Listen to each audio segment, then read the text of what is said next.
Jerusalén es llamada Sodoma y Egipto en el libro de Apocalipsis? Todos conocemos a Jerusalén como la ciudad santa, ciudad de los profetas, ciudad de reyes. Desde tiempos antiguos fue escogida como el lugar donde se manifestaría la gloria de Dios.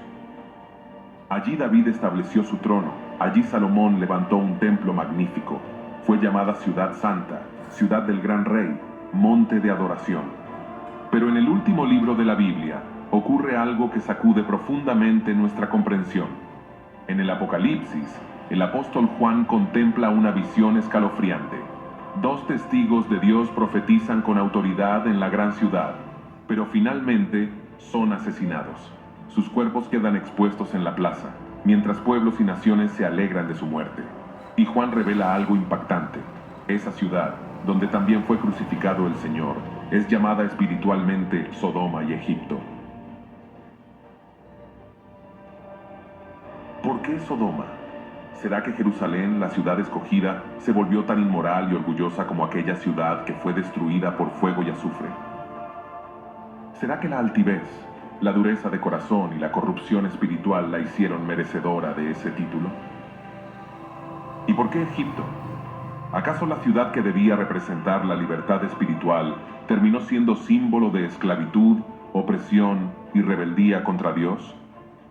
¿Será que Jerusalén, en lugar de ser refugio de fe, se convirtió en un lugar hostil contra los siervos del Señor, como Egipto lo fue contra Israel en los días de Moisés? Estimado oyente, todas estas preguntas estaremos respondiendo en este video y veremos por qué se le describe a Jerusalén como Sodoma y Egipto. Antes de continuar, coméntanos, ¿por qué crees que a Jerusalén se le describe como Sodoma y Egipto? Déjanos tu comentario. Empezamos.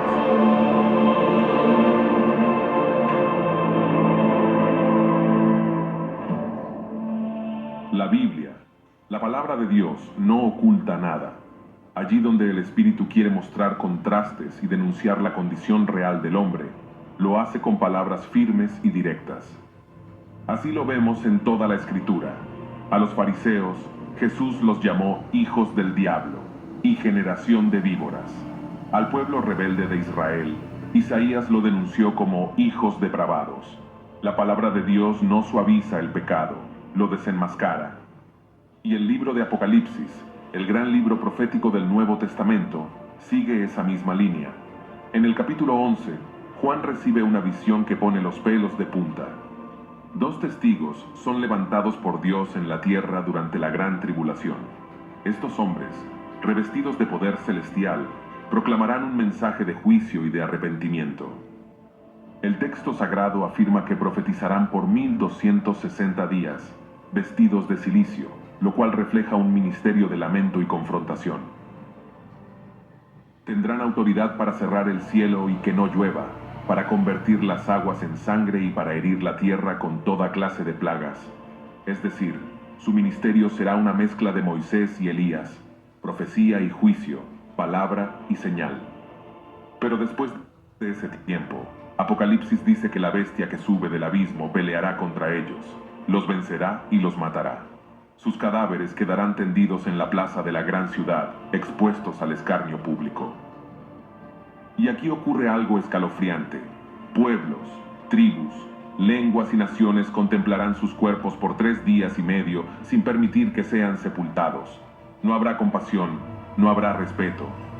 Al contrario, los habitantes de la tierra se alegrarán, harán fiesta y hasta se enviarán regalos unos a otros, celebrando que esos profetas que los atormentaban con la verdad finalmente han sido silenciados. El detalle decisivo lo da Juan cuando identifica el lugar, esa ciudad donde también fue crucificado el Señor. Es Jerusalén. Sin embargo, no la llama con su nombre santo, sino que la describe con una sentencia terrible. Espiritualmente se llama Sodoma y Egipto. Leamos Apocalipsis capítulo 11, verso 8. Y sus cadáveres estarán en la plaza de la grande ciudad que en sentido espiritual se llama Sodoma y Egipto, donde también nuestro Señor fue crucificado. ¿Por qué se le describe a Jerusalén de esta manera? Ese es el misterio que queremos entender a profundidad. El apóstol Juan, en su visión profética, declara que los cadáveres de los dos testigos estarán en la gran ciudad y añade la clave para interpretar este pasaje, la cual en sentido espiritual se llama Sodoma y Egipto, donde también nuestro Señor fue crucificado. No hay duda de que el lugar al que se refiere es Jerusalén.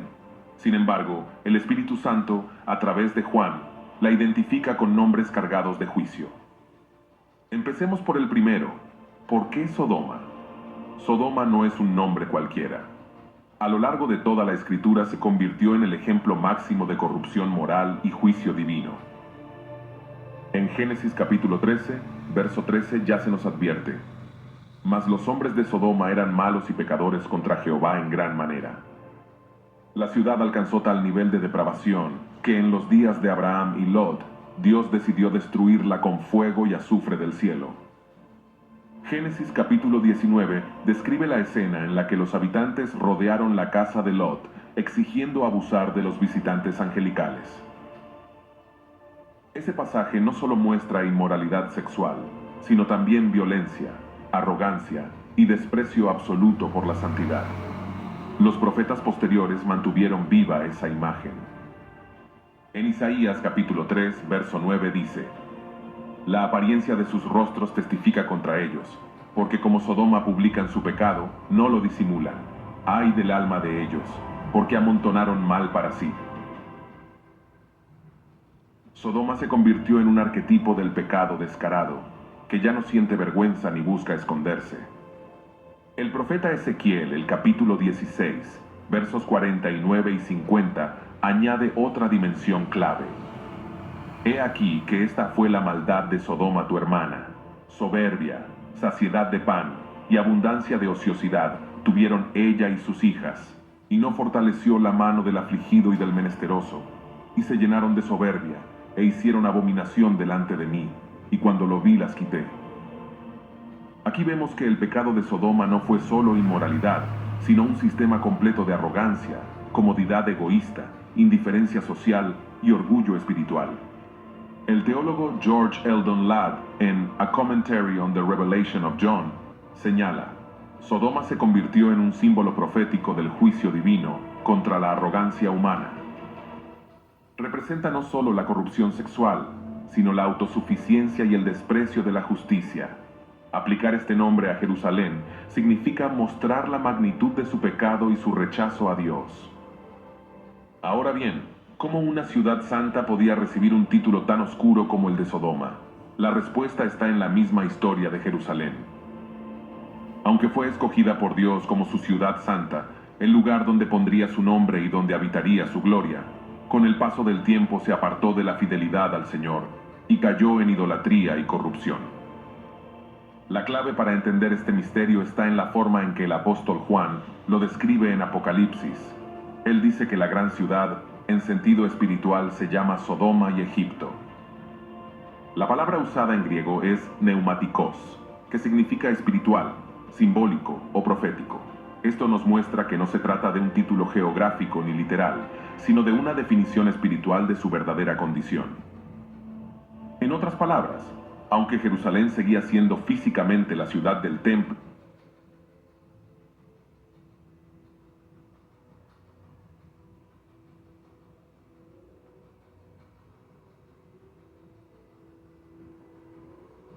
y del pacto, en su estado espiritual había descendido a un nivel de perversidad tan profundo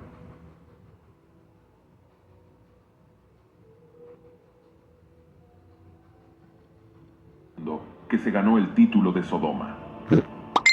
Veamos las siguientes razones que explican esta comparación. En primer lugar, la altivez espiritual. ¿Por qué Jerusalén cayó en orgullo y altivez? Jerusalén fue elegida para ser la ciudad del nombre de Dios y del templo. Ese privilegio, en vez de conducirla a una vida de humildad creciente, muchas veces la llevó a la presunción religiosa. La altivez no nace de la noche a la mañana, surge cuando los dones de Dios son confundidos con méritos propios. Israel fue escogido por pura gracia, no por su grandeza. Sin embargo, con el paso del tiempo surgió la tentación de pensar: somos el pueblo escogido, por tanto, estamos a salvo. Esta teología de la elección sin obediencia alimentó el orgullo. Esto contraste con Sodoma. También Sodoma olvidó que toda prosperidad proviene de Dios. Cuando la gracia se atribuye a uno mismo, surge la soberbia que prepara el juicio. El profeta Isaías denunció con fuerza la traición de Jerusalén. Lo que antes era una ciudad fiel, llena de justicia, se había convertido en un lugar de violencia. La ciudad santa terminó corrompiéndose, y lo que debía ser luz a las naciones se transformó en sombra de idolatría. Otra de las formas en que se manifestó la altivez fue con el templo. Este debía ser signo de la presencia divina, pero el pueblo lo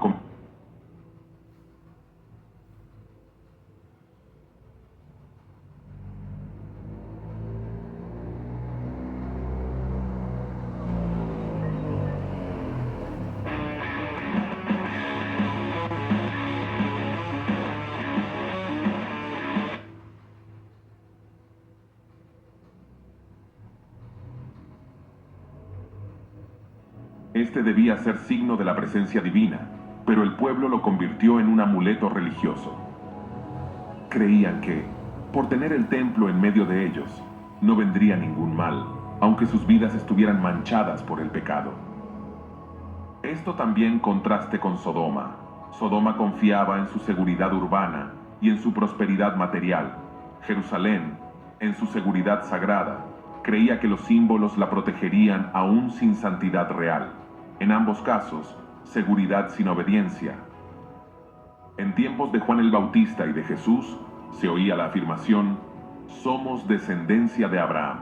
El linaje se convirtió en credencial de justicia, en vez de ser un llamado a imitar la fe del patriarca. Jesús mostró que la verdadera filiación se verifica en las obras y en la verdad que libera del pecado. Contraste con Sodoma. Sodoma se jactaba de su posición privilegiada en el fértil valle del Jordán. Jerusalén se jactaba de su posición espiritual. En ambos casos, la jactancia cegaba el corazón. El apóstol Pablo advirtió contra jactarse de la ley mientras se la quebrantaba. La circuncisión, sin obediencia, se volvía incircuncisión. Jesús mismo denunció el formalismo de quienes cumplían con los diezmos minuciosos, pero olvidaban la justicia, la misericordia y la fe. Contraste con Sodoma. El profeta Ezequiel expone el corazón de Sodoma: soberbia, abundancia de pan y ocio, pero desprecio hacia el necesitado. Jerusalén, con la ley en la mano, caía en el mismo error cuando sustituía justicia y misericordia por ritualismo vacío. Isaías describe una tierra llena de riquezas, y más adelante denuncia a los que confiaban en alianzas políticas y ejércitos, en lugar de depender del Santo de Israel. La altivez se manifestaba en autosuficiencia. Mientras más crecían sus recursos, más decrecía la fe y la oración. Contraste con Sodoma. Sodoma se llenó de soberbia y confianza en su abundancia, despreciando al prójimo. Jerusalén corrió el mismo riesgo al confiar en su ciudad, su sistema y sus redes de poder. En segundo lugar, corrupción interna. Cuando hablamos de corrupción interna, no nos referimos solo a pecados individuales, sino a sistemas completos de injusticia que se establecen como norma en una sociedad. Eso fue lo que pasó en Sodoma y lo que después ocurrió en Jerusalén. La tradición judía preservada en el Talmud y en el Midrash señala que Sodoma había establecido leyes para institucionalizar el mal. Por ejemplo, se prohibía dar pan al hambriento. El que ayudaba al pobre podía ser castigado. La hospitalidad era considerada un delito. Recibir forasteros estaba prohibido. Había normas crueles que ridiculizaban la justicia. Si alguien hería a otro, en lugar de pagarle, el herido debía recompensar al agresor por cansarlo con la demanda. Estas leyes no eran simples excesos, eran la expresión de una ciudad que había hecho del mal su legislación. Por eso Isaías capítulo 3, verso 9, dice que publicaban su pecado sin vergüenza. El mal estaba normalizado, protegido por el sistema. El comentarista Gregory King Billing, The Book of Revelation, explica: Sodoma no fue juzgada solo por actos individuales de perversión, sino por haber institucionalizado la injusticia. Su pecado se convirtió en ley y su corrupción en norma social. De manera similar, Jerusalén cayó en un estado de corrupción institucional. Jeremías capítulo 23, verso 14, señala que los profetas fortalecían las manos de los malos para que nadie se apartara de su pecado. Es decir, la corrupción no solo se toleraba, sino que era legitimada por quienes debían reprenderla.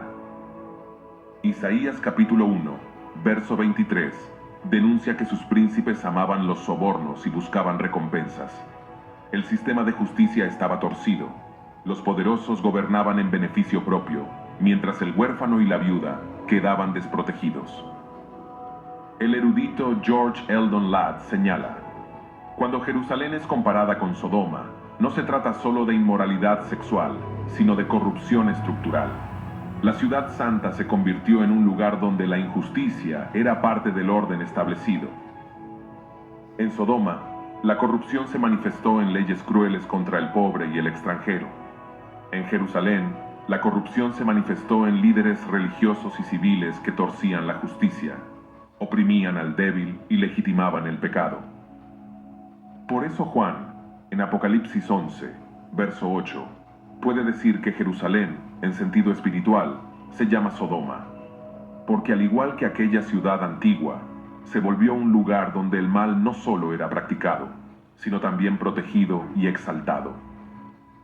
El comentarista John Walworth concluye: la gran acusación contra Jerusalén en Apocalipsis es que, teniendo la ley y los profetas, cayó en una corrupción peor que la de Sodoma. Su pecado no fue ignorancia, sino rebelión consciente contra Dios. En tercer lugar, rechazo a los mensajeros de Dios. Con lo ya visto sobre la altivez y la corrupción, ahora comprendemos por qué Apocalipsis llama a Jerusalén Sodoma en el contexto de los dos testigos. El capítulo 11 describe cómo estos siervos de Dios predicarán con poder, harán señales y confrontarán al mundo durante la gran tribulación. Sin embargo, al final serán asesinados en Jerusalén y sus cadáveres quedarán expuestos públicamente en la plaza de la gran ciudad. Este detalle es clave. No serán enterrados con dignidad, sino que sus cuerpos serán exhibidos como trofeo. Y en lugar de lamentar su muerte, las naciones se alegrarán, intercambiarán regalos y celebrarán su silencio. Aquí el contraste con Sodoma es evidente. En Génesis capítulo 19, Sodoma rechazó la visita de los mensajeros celestiales, intentando violentarlos y expulsarlos. Fue un rechazo abierto, arrogante y brutal. En Apocalipsis capítulo 11, Jerusalén hace lo mismo. Rechaza a los enviados de Dios, los elimina y convierte su muerte en espectáculo público. El comentarista Robert Mounce, en The Book of Revelation, comenta: llamar a Jerusalén Sodoma indica que la ciudad santa, en su oposición a los dos testigos, se muestra como el epítome de la corrupción moral. Así como Sodoma fue destruida por el fuego, Jerusalén es presentada como objeto del juicio final de Dios. Ambas ciudades tienen el mismo patrón: orgullo, desprecio por lo santo y violencia contra los mensajeros de Dios. En Sodoma, el juicio fue fuego del cielo. En Jerusalén, el juicio será parte del desenlace apocalíptico. Por eso Juan dice que Jerusalén, en los últimos tiempos, espiritualmente se llama Sodoma, porque repite el mismo pecado, y porque su destino será también enfrentar la ira de Dios por haber despreciado la voz profética. Hoy Jerusalén es una ciudad llena de contrastes. Por un lado, es el centro de la fe de millones en el mundo, con el templo, el monte de los olivos y la ciudad vieja como símbolos de santidad. Pero, al mismo tiempo, está marcada por tensiones políticas, desigualdades sociales y conflictos religiosos. Comunidades cristianas enfrentan hostigamiento y restricciones para acceder a lugares santos. Líderes religiosos muchas veces se apoyan en símbolos más que en justicia. Y las divisiones entre judíos, musulmanes y cristianos hacen de la ciudad un campo de disputa constante. Lo visible refleja una herida profunda: privilegios sin humildad, religiosidad sin arrepentimiento, formas sin transformación. Ahora bien, así como Apocalipsis llama a Jerusalén Sodoma por su soberbia y corrupción moral, también la llama Egipto por otra razón fundamental. Egipto, a lo largo de la Biblia, se convirtió en el símbolo de la esclavitud, la idolatría y la opresión contra el pueblo de Dios. Fue en Egipto donde Israel vivió siglos de servidumbre, bajo el yugo del faraón, y de donde Dios lo liberó con brazo poderoso. Cada vez que los profetas mencionaban Egipto, evocaban la memoria del cautiverio, de la tiranía y de la idolatría que cegaba a una nación poderosa, pero enemiga del Dios verdadero. Cuando Juan en Apocalipsis dice que Jerusalén, en sentido espiritual, se llama Egipto, está mostrando que la ciudad santa había adoptado las mismas características. Un lugar que debía reflejar libertad, pero que se volvió espacio de esclavitud espiritual. Un lugar llamado a la fidelidad, pero entregado a la idolatría de tradiciones vacías y de poderes humanos. Así como Egipto persiguió y oprimió a Israel. Conoce a alguien que vive de forma ilegal en Estados Unidos, pronto lo volverá a ver.